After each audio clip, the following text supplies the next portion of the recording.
Mənim üçün sözsüz ki, musiqi siyasətdən də böyük bir qüvvədir mənim üçün. Amma bu bir festivaldır, bu bir musiqi yarışmasıdır. Samira xanım deyir ki, musiqi siyasətdən üstündür və musiqinin siyasətə heç bir aidiyyəti yoxdur. 2015-ci il Qarabağski Express jurnal. Bax, bu müğənni gəlib Xankəndiyə konsert verir, görüşür, indi Bakıda çay içənlə, master klasslar verir. Çox məşhur bir müğənnidir. Həmin müğənnidən vaxtıca Rüstəm İbrahimbev adlı film də çəkib. Sonra isə 10 ildən sonra gəlib Qarabağa konsertlər verir. Tanırsınız bunu. Sonra isə məşhur, dünyaca məşhur müğənni Şarl Aznavur, baxın. 2009-cu ildə gəlib Kəndiyə, Ağdəriyə, həmin çay içənlə videolar, şəkillər gəzir, deyir ki, mən hələ tez-tez gələcəm. Deyirsiniz, musiqi və siyasət uzaqdır bir-birindən.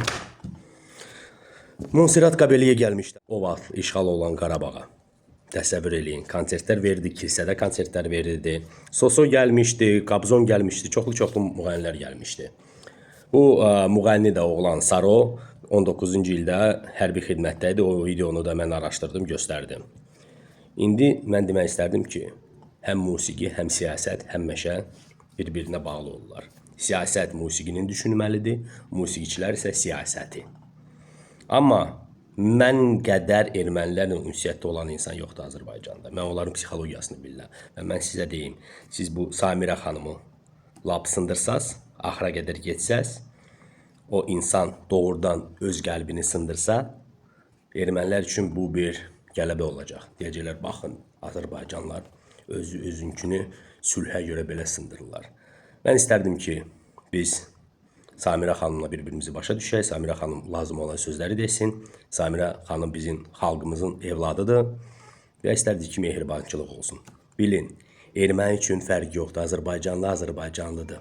Onlar kitabında yazıblar ki, Azərbaycançı nezaverşenный etnos, to есть biz formalaşmış xalq deyilik, onlar bizi elə hesab edirlər. Təsəvvür eləyin. Ona görə istərdim ki, biz bu temaları Samira xanıma qarşı biraz azlaşdıraq və yola verək, bir-birimizi başa düşək və gələcəkdə belə səhvlərə yol verməyək. Düşmən düşməndir, fərqi yoxdur. Səhnədə mikrofonla, cəbhədə avtomatla və yaxud sosial şəbəkələrdə sözlə. Var olun.